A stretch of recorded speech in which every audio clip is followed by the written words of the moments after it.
आज हम बात करने वाले हैं सेंटर ऑफ मास की। क्या बात करेंगे आज हम? We will talk about centre of mass concept. This is very rich concept and we will explore mathematically and also physically what is the meaning of the center of mass. So this is Saddam Leonardo Cap and welcome to my show and I am your showman. तो आपने अगर अब तक मेरे इस lecture को subscribe नहीं किया है, मेरे चैनल को सब्सक्राइब नहीं किया तो सब्सक्राइब करो भाई, क्योंकि फन स्टार्ट होने वाला है। अब हम सेंटर ऑफ मास की बात करेंगे, उसके बाद फिर रोटेशंस की बात करेंगे। So there are plenty of things we will cover, but इस वीडियो में हम बात करेंगे सेंटर ऑफ मास के कंसेप्ट की, कि सेंटर ऑफ मास होता है एक्चुअली में क्या है। जैसे कि अब तक हमने बात किया, किस बारे में बात किया? न्यूटन के इक्वेशन को लेकर हमने बात किया था, F is equal to m into A. m मतलब मास, a मतलब एक्सेलरेशन। कोई भी अगर हमने ऑब्जेक्ट को देखा था, सपोज कि ये वेज रखा हुआ था और ये कोई मास रखा हुआ था, तो हमने क्या इसे ट्रीट किया? किस तरह ट्रीट किया? इसे एक पॉइंट की तरह ट्रीट किया। एक बड़ा सा ऑब्जेक्ट है, उसे मैंने क्या ट्रीट किया? एक पॉइंट की तरह ट्रीट किया। अगर देखने वाली बात यह है कि अगर मैंने पुली वाला प्रॉब्लम किया था तो इसमें भी हमने क्या ट्रीट किया था? हमने इन मास को ये ट्रीट किया था कि ये क्या है? एक पॉइंट पार्टिकल्स है। तभी तो हमने फोर्स बॉडी डायग्राम बनाया था, या उसे कहते हैं फ्री बॉडी डायग्राम बनाया था। तो कहने का मतलब ये है कि हमें किसने कहा कि आप इतने बड़े ऑब्जेक्ट को आप पॉइंट की पार्टिकल बना लो? क्योंकि अगर तुम इन ऑब्जेक्ट्स को देखोगे तो ये अगर ऑब्जेक्ट्स इस तरह से हैं, मे बी ये क्यूबिकल टाइप के होंगे, एक 3D ऑब्जेक्ट्स हैं। ये जो ऑब्जेक्ट बना है ये बहुत छोटे छोटे टाइनी पार्टिकल्स का बना हुआ है। There are lots of tiny particle.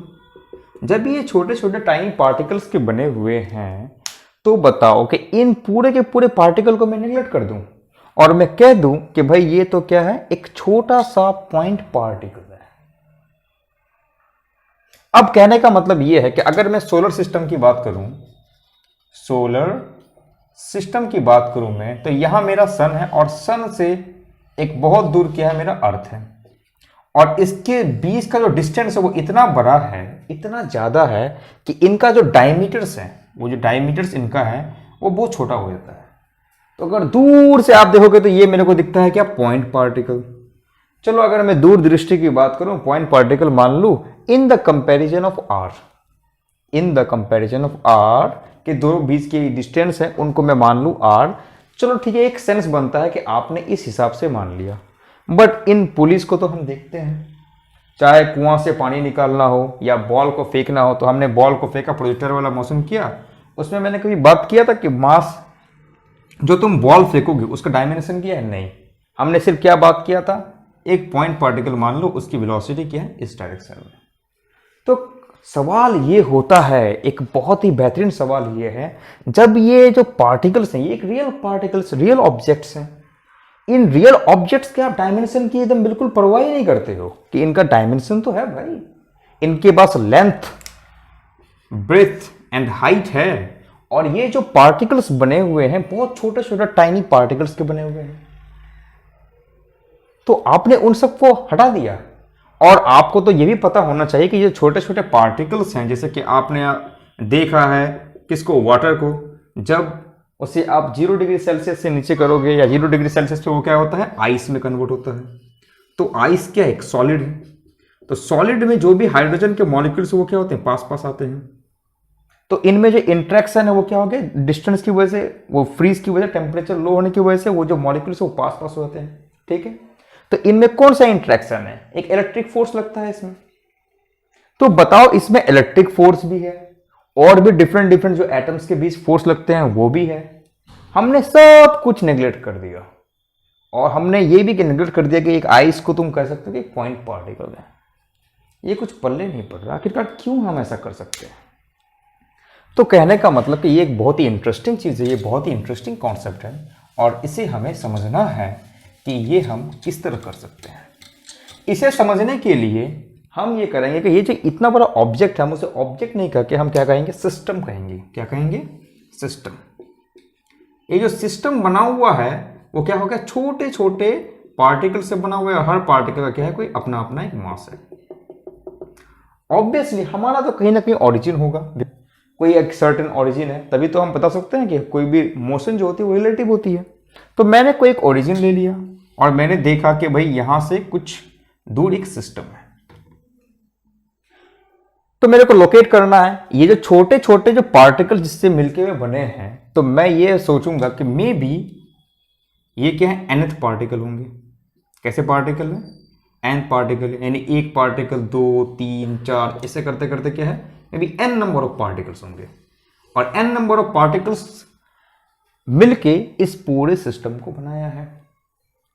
तो n नंबर ऑफ पार्टिकल्स पे अगर मेरा कोई यहां अर्थ है, सपोज कि ये अर्थ की ग्रेविटेशन फील्ड में है, तो अर्थ ग्रेविटेशन फील्ड में है तो क्या होगा, नीचे की तरफ इस पूरे सिस्टम पे क्या लग रहा है, नीचे की तरफ फोर्स लग रहा है ना।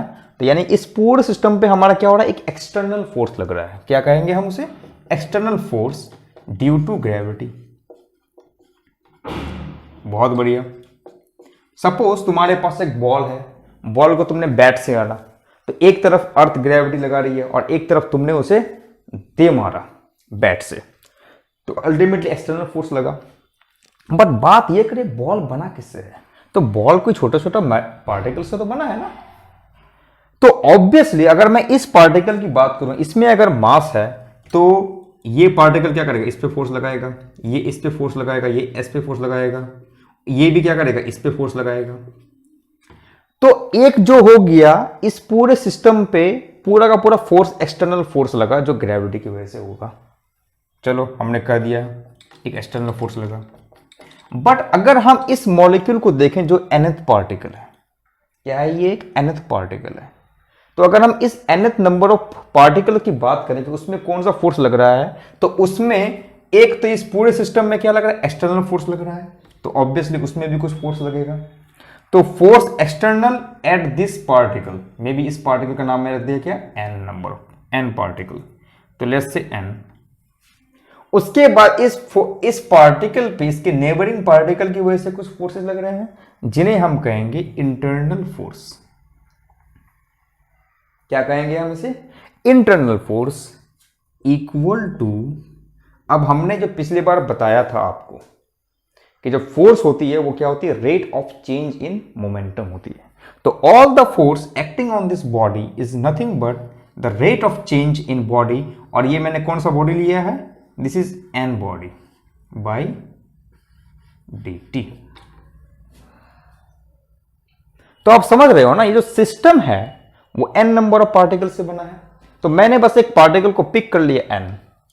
अब ये जो पूरा सिस्टम रखा हुआ है वो क्या है, एक एक्सटर्नल फील्ड में रखा हुआ है, और प्लस इस पे कुछ इंटरनल फोर्स लग रहा है, बिकॉज क्योंकि जो सॉलिड फॉर्म में है या कोई पार्टिकल्स इनमें है, तो वो दोनों वो डिफरेंट पार्टिकल्स क्या करेंगे, इन पे फोर्स लगाएगा। तो उन्हें हम कहते हैं Fi, मीन्स के internal force, external force. This is equal to the rate of change in momentum of this nth particle. तो मैंने यहां कर दिया क्या, n पार्टिकल। ठीक है, तो मैं सोचता हूं कि ये आपको समझ में आ रहा है। अब बात करें हम इसकी, तो इसे हम देखने के लिए क्या करें, इसमें देखो यहां पे डिफरेंट फोर्सेस हैं। तो मैं यहां लिख सकता हूं ना कि let's say F external, that is sorry, यहां मैं लिखता हूं F एक्सटर्नल, और ये मैंने लिखा 1, एक नंबर पार्टिकल से लगाता हूं मैं। फिर F इंटरनल, इस वन नंबर ऑफ पार्टिकल पे क्या होगा, dpi बाई dt है, हम लिख सकते हैं इस तरह से। सिमिलरली 2 नंबर पे क्या लिखोगा, 2 नंबर पे क्या होगा, इंटरनल फोर्स dp, सॉरी यहां 1 होगा, 2 by dt। Similarly n number of particles पे कौन सा होगा, मे बी इसमें सारा पार्टिकल्स हैं, तो n नंबर ऑफ पार्टिकल्स पे क्या आएगा मेरा, यहाँ n, that is my external force, internal force this nth number of particle पे क्या लगेगा, dpn बाई dt। अब क्योंकि ये जो पूरा सिस्टम है वो क्या हो रहा है, सारे के सारे पार्टिकल से मिलकर बना है। ऐसा नहीं है इसमें कि सिर्फ एक पार्टिकल लग रहा है, ये सारे के सारे पार्टिकल का एक जमाव है। तो हम क्या करेंगे, एक्सटर्नल पार्टिकल्स को सम कर लेंगे। तो यहां हम लिख सकते हैं F1 external plus F2 external, और ऐसे करते करते करते Fn एक्सटर्नल। सिमिलरली हम इंटरनल फोर्सेस को प्लस कर देंगे, adding of all this force which is internal I 2I plus, चलो भाई इंटरनल फोर्स यहां आ जाओ, is equal to dp1 over dt plus dp2 over dt n plus dpn over dt। I hope it is visible to you. अगर नहीं है तो मैं यहां लिखता हूं। तो आई थिंक आप समझ रहे हो मैंने क्या कहा। तो अब हम इसे कोई कॉम्पैक्ट फॉर्म में ले सकते हैं कि हम लिख सकते हैं इसे कि ये समेशन हो जाएगा पूरा F एक्सटर्नल फोर्स का, और मे बी हम इसे दिखा सकते हैं J इज इक्वल टू होगा, रन करेगा 1 से लेकर maybe n number of particles. Maybe this system has n number of particles, जो J इज इक्वल टू 1 से जाएगा, J is equal to n। फिर इस पे जो इंटरनल फोर्स लग रहा है F इंटरनल, कहां से कहां तक, Jth पार्टिकल पे जो J होगा वो कहां से दोहराएगा, 1 से लेकर 2 n तक दोहरेगा। एंड सिमिलरली हम क्या कर सकते हैं, ऐसे लिख सकते हैं dpj ओवर dt, और जो J दौड़ रहा है वो कहां से दौड़ रहा है, J इज इक्वल टू 1 से लेकर Jn तक दौड़ रहा है। अब आपको पता होगा, अब आप बोलोगे ये तो बहुत कॉम्प्लिकेटेड है, इंटरनल फोर्स मेरा क्या होगा। चलो मैं तो पता है कि एक्सटर्नल फोर्स मुझे पता है, पर इंटरनल फोर्स क्या होगा। तो इंटरनल फोर्स कहने का मतलब यह है कि जो भी फोर्स इस पार्टिकल पे लगेगा, मैं सपोज एक पार्टिकल को उठा लो, वो पार्टिकल पे सारा कोई फोर्स लगाएगा, और ये पार्टिकल क्या करेगा, सारे पे फोर्स लगाएगा। एंड न्यूटन्स थर्ड लॉ का यूज करके हम बोल सकते हैं कि action is equal to reaction. Mean जितना फोर्स ऑल द पार्टिकल्स इस पे लगाएगा, उसका उल्टा एंड ऑपोजिट फोर्स क्या लगाएगा, ये रिएक्ट करेगा उन सब पे। तो all the sum of internal force will gets 0।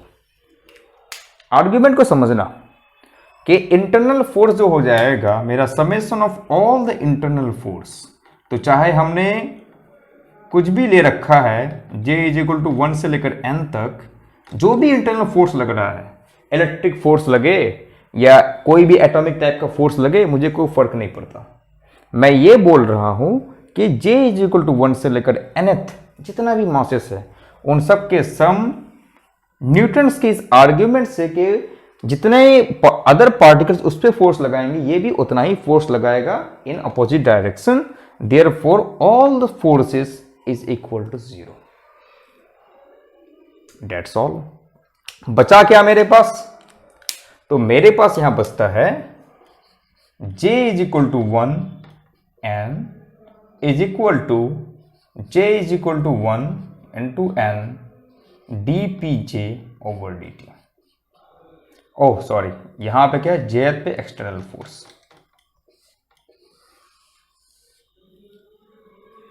तो ऑल द एक्सटर्नल फोर्स क्या होगा, सारे के सारे पार्टिकल्स पे लगेंगे, उनको सम कर दो और तुम्हें क्या मिल जाएंगे, dpj ओवर dt। उन सबको सम करो, ये चीज ये कह रहा है। अब हम इसे ये देखना चाहते हैं कि ये जो मैंने लेफ्ट साइड लिखा है, ये वाली चीज ये एक्चुअली में है क्या, external force J is equal to 1 n। ये जो एक्सटर्नल फोर्स है वो क्या कर रहा है, हर एक पार्टिकल पे लग रहा है, जिससे ये पूरा सिस्टम हमारा बना है। तो जैसे कि आप एक बॉडी को लो, या फिर ऐसे कि मैंने इसे ऊपर फेंका फिर नीचे आया, तो ये जितने भी जो पूरा एक्सटर्नल फोर्स है वो सारे के सारे मॉलिक्यूल्स पे लग रहा है। बट क्या G इस पे भी लग रहा है, G इस पे भी लग रहा है, इस पे भी लग रहा है। इसका मतलब तो ये नहीं ना कि ये G, ये G, ये G, ये G हम सबको ऐड कर देंगे, 1 2 3 4 4 G। नहीं, ऐसा नहीं होता, क्योंकि इस सिस्टम को अगर मैं गिराता हूं ऊपर से नीचे, तो ये इस पे क्या कर रहा है, ये टोटल कुल मिला के जो फोर्स लग रही है वो कंप्लीट लग रही है क्या, m इंटू जी। मतलब कि इस सिस्टम का अगर मेरा मास m है इंटू जी, ये कंप्लीट लगता है। ये ऐसा नहीं कि, तो कहने का मतलब ये हुआ कि ये जो फोर्सेस हैं वो क्या हो रही है, सम हो रही है सारे फोर्सेस का, और मुझे एक क्या देगा, एक कंप्लीट फोर्स देगा, that is your external force, FEXT। जैसे कि मैंने कहा कि ये अगर ऊपर से नीचे गिराती है तो इसका हर एक पार्टिकल पे G फोर्स लगता है। इसका ये मतलब नहीं कि अगर मेरा यहां लिखा हुआ है तो यहां MG नहीं, ये पूरे के पूरे को मिला के मेरा क्या लग रहेगा, एक फोर्स लगेगा because of this gravity which we are writing as F external.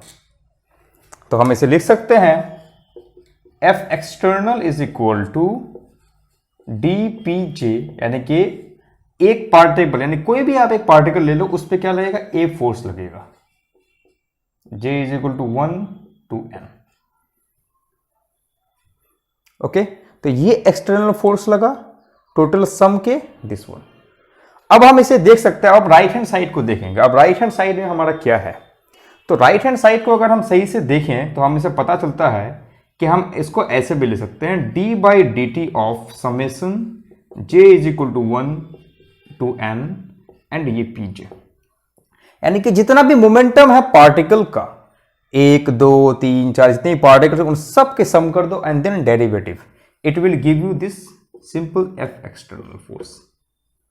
तो ये जो जितना भी मोमेंटम है, आप उन मोमेंटम को कैलकुलेट करें, आप कैलकुलेट उन्हें कर लो and then it will give you F external. तो अगर सारे के सारे मोमेंटम को मैं कैलकुलेट कर लूं तो मैं ये पाता हूं कि जो पूरा का पूरा चीज जो मैंने यहां डिफाइन कर रखा है वो एक्चुअली में क्या है,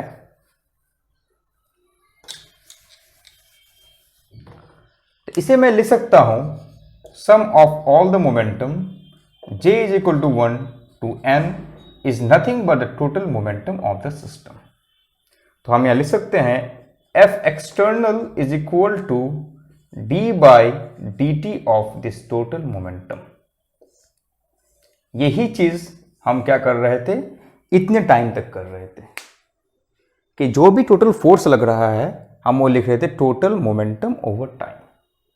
बट अभी भी ये चीज मेरे पास सामने नहीं आया कि आप कैसे इस पूरे के पूरे जो सिस्टम को है, ये तो मैं समझ में आ गया कि भाई F एक्सटर्नल लग रहा है, चेंज इन मोमेंटम के सारे मोमेंटम यहां पे ऐड हो रहे हैं, but still I am not understanding कि आप कैसे इस पूरे के पूरे बल्कियर बॉडी को एक सिंगल पॉइंट कंसिडर कर रहे हो, ये कैसे हो रहा है, हाउ डज इट पॉसिबल। तो इसके लिए हम अब क्या करेंगे, इसके लिए अब हम ये सोच रहे हैं, क्या सोचेंगे भाई,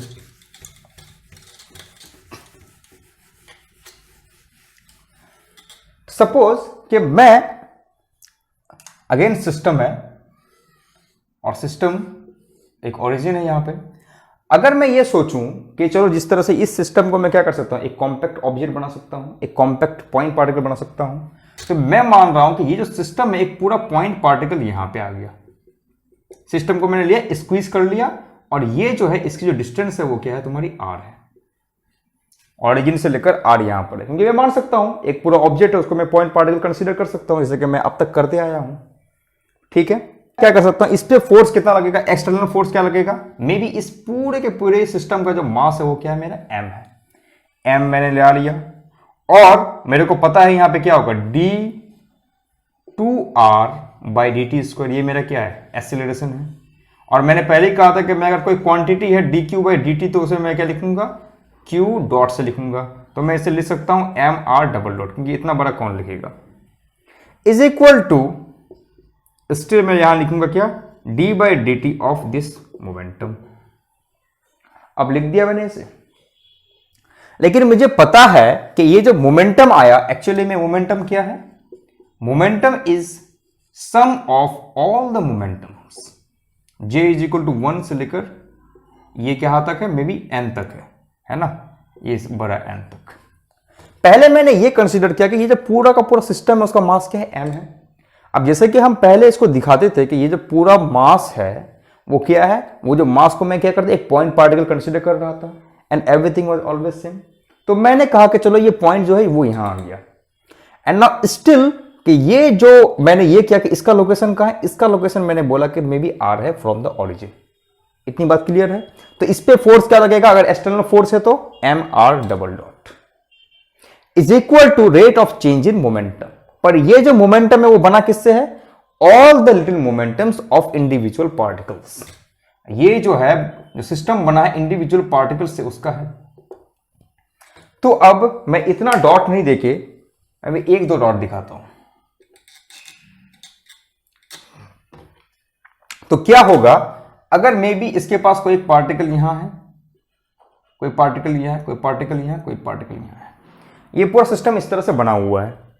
तो मैंने ये कहा कि जब P ऑफ J यानी कि जितना भी मोमेंटम, जितना भी पार्टिकल है, इंडिविजुअल छोटे छोटे पार्टिकल, उनका सम कर दो।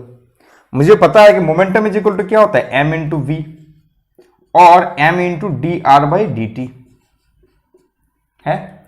अब ये जो मोमेंटम है वो क्या है, छोटे छोटे मोमेंटम है, तो ऑब्वियसली इनका भी क्या होगा, कोई पोजीशन होगा विद रिस्पेक्ट टू ओरिजिन।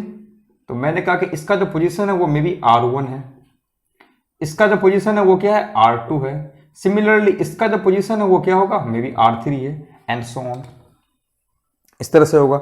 तो मे बी jth पार्टिकल का जो हम लिख सकते हैं इसे, वो ऐसे लिख सकते हैं, j is equal to 1 then n mj, क्योंकि इसका जो है मास कुछ डिफरेंट होगा mj, एंड देन इसकी जो पोजीशन है वो क्या है, r1 है। तो jth पार्टिकल की जो पोजीशन क्या होगी, वो rj होगी, एंड देन बिकॉज ये rj है, drj ओवर dt, तो ये एक्चुअली में है क्या, mr डॉट। तो अगर हम jth पार्टिकल की बात करें कि jth पार्टिकल क्या होगा, तो हम लिख सकते हैं जैसे कि ये जो है इसका मास क्या होगा, m1 होगा, r1 होगा। तो सबको मास को सम अप करोगे तभी तुम्हें पूरा का पूरा मास मिलेगा। तो हर एक पार्टिकल, इंडिविजुअल पार्टिकल जिससे बना है, उसकी भी कोई लोकेशंस होंगी। उनकी लोकेशंस को मैंने क्या लिखा, r1 r2, स्मॉल r से मैंने दिखाया, r1 r2 r3 r4। Okay, I hope it's clear. तो हम अब इसे लिख सकते हैं इजीली कि m r double dot is equal to dp by dt को हम लिख सकते हैं यहां पे d by dt simple j is equal to 1 to n, यहां पे क्या होगा, jth particle and then rj। क्या इतनी बातें क्लियर है? आई होप ये बातें क्लियर होंगी। सॉरी, ये d बाई dt है। तो अब हम इसमें क्या ले सकते हैं, तो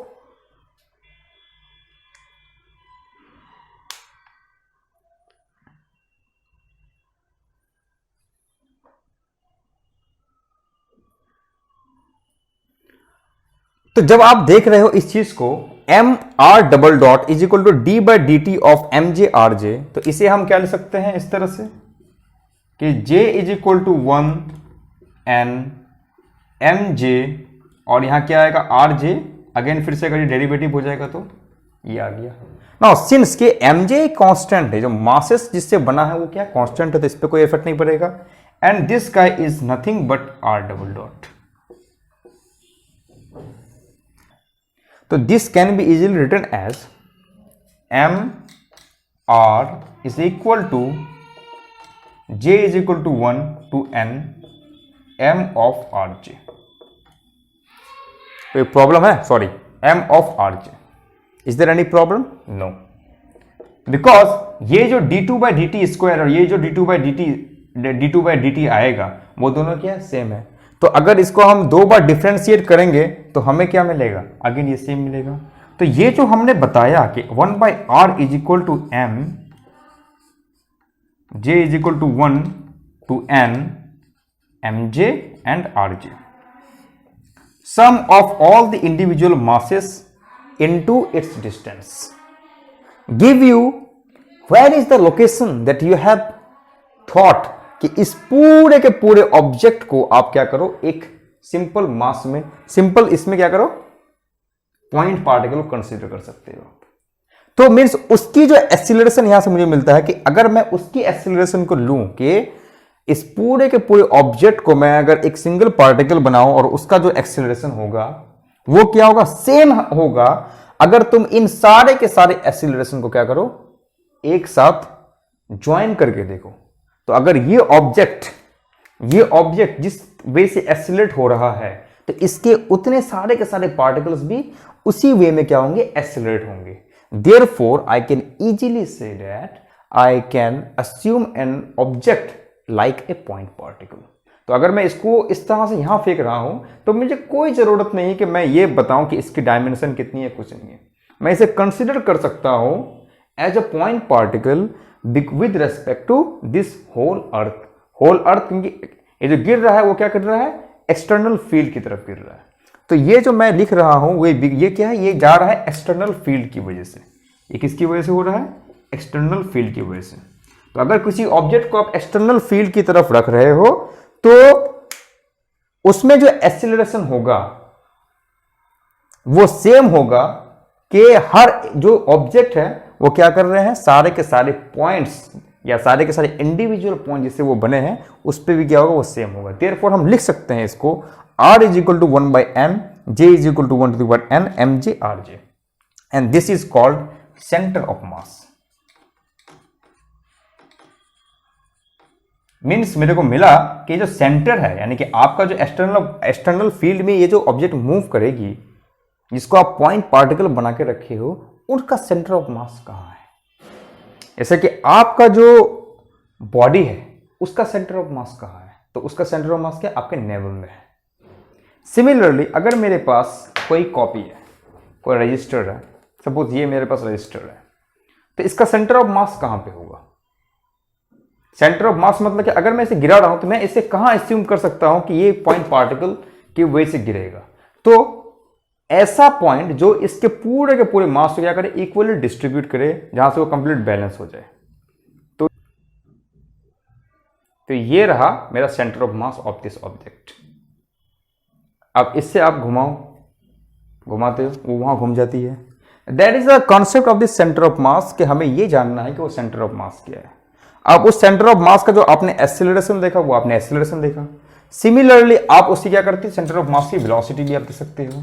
बिकॉज मेरे को जरूरत नहीं है कि मैं उस पूरे के पूरे ऑब्जेक्ट का डायमेंशन को मैं जानूं, बट मेरे लिए यही इंपॉर्टेंट है कि उसका जो सेंटर ऑफ मास है उसका पोजीशन क्या होगा।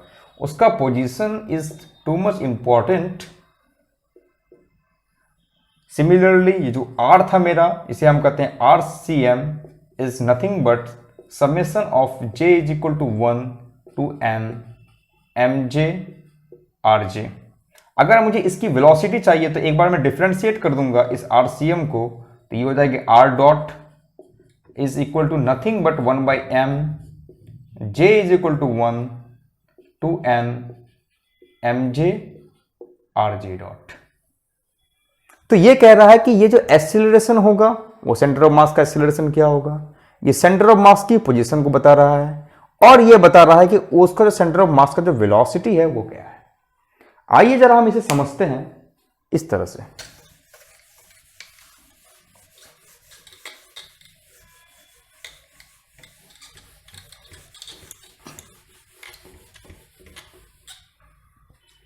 कि सपोज मेरे पास दो मास है, एक m है एक m2 है।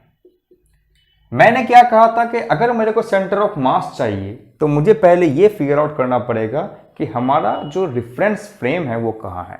तो मैं ये अस्यूम करता हूं कि मेरा जो रेफरेंस फ्रेम है वो कहाँ है, वो यहाँ है, दैट इज 0।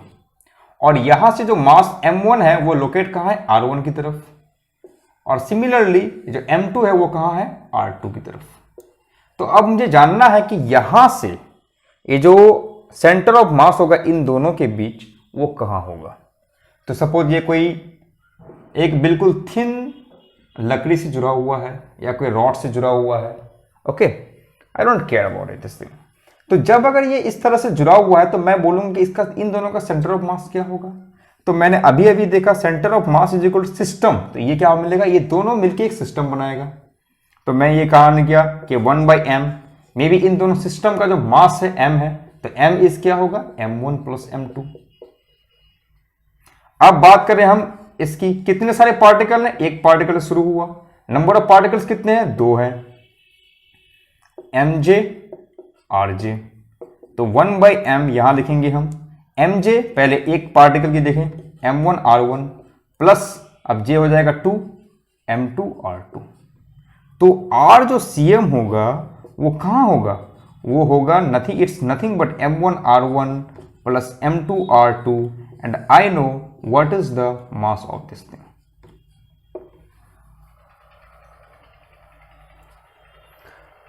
तो ये बोल रहा है कि जो RCM है वो RCM जो होगा वो यहां कहीं ना कहीं इसके बीच होगा।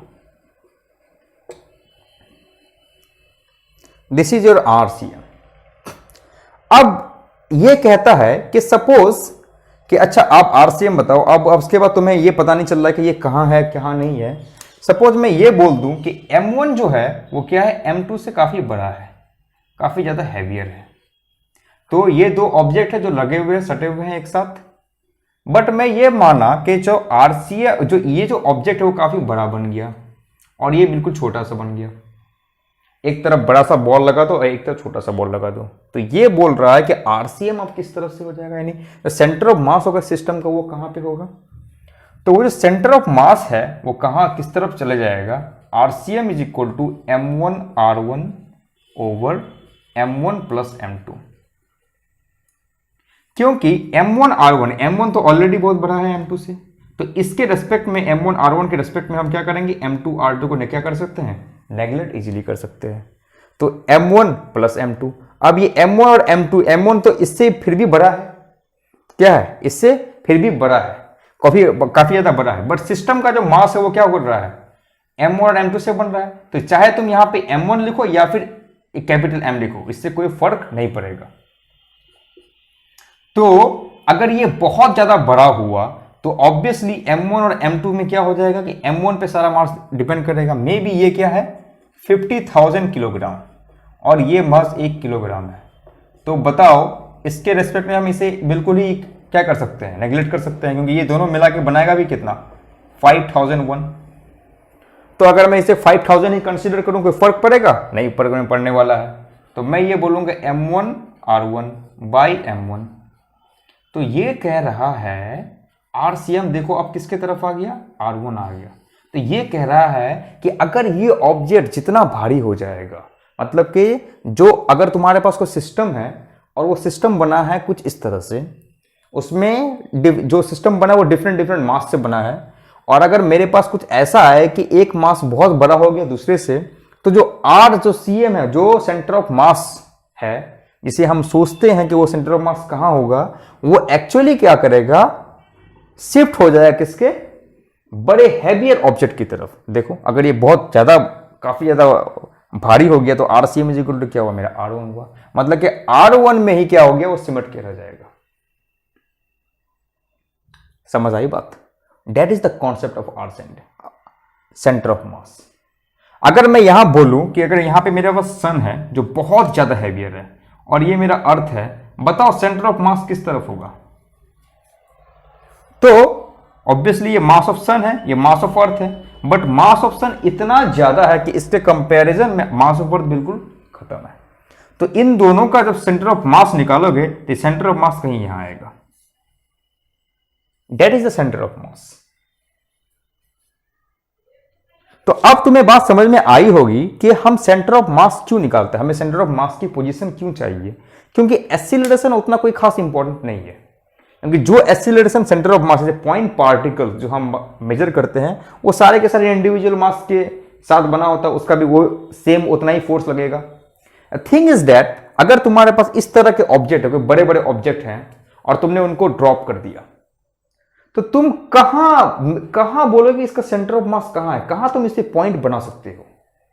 एक पूरे सिस्टम को तुम कैसे पॉइंट बना सकते हो। तो अगर तुम्हें पता चल जाए कि लोकेशन यहां है सेंटर ऑफ मास का, तो ऑब्वियसली तुम ये बोल सकते हो कि ये जो पूरा सिस्टम हमें दिख रहा है वो तुम यहां नहीं मान के तुम बोलोगे this system just like this, और इसका जो डिस्टेंस है वो क्या है, सिंपली R1 है। That's all. अब तुम्हें R2 को देखना नहीं है, तुम्हें इंडिविजुअली R सेंटीमीटर को देखना नहीं है, RCM को देखना नहीं है, नॉट सेंटीमीटर, सेंटर ऑफ मास को। एक बार अगर तुम सेंटर ऑफ मास को जान लिए, इस मीन्स कि तुम पूरे के पूरे जो सिस्टम है उसको तुम क्या कर रहे हो, बस एक पॉइंट से डिफाइन कर सकते हो। अगर मैं उस पॉइंट को डिफाइन कर सकता हूं कि जो उस पॉइंट की ट्रेजेक्ट्री होगी वो क्या होगी, पूरी सिस्टम की ट्रेजेक्ट्री होगी। जो उस सिस्टम का एक्सेलरेशन होगा वो पूरे सिस्टम का एक्सेलरेशन होगा। That is the interesting thing about this center of mass concept। अब आगे हम इसके बारे में और चर्चा करेंगे कि डिफरेंट ऑब्जेक्ट्स के लिए ये कैसे डिफरेंट डिफरेंट होती है. So for that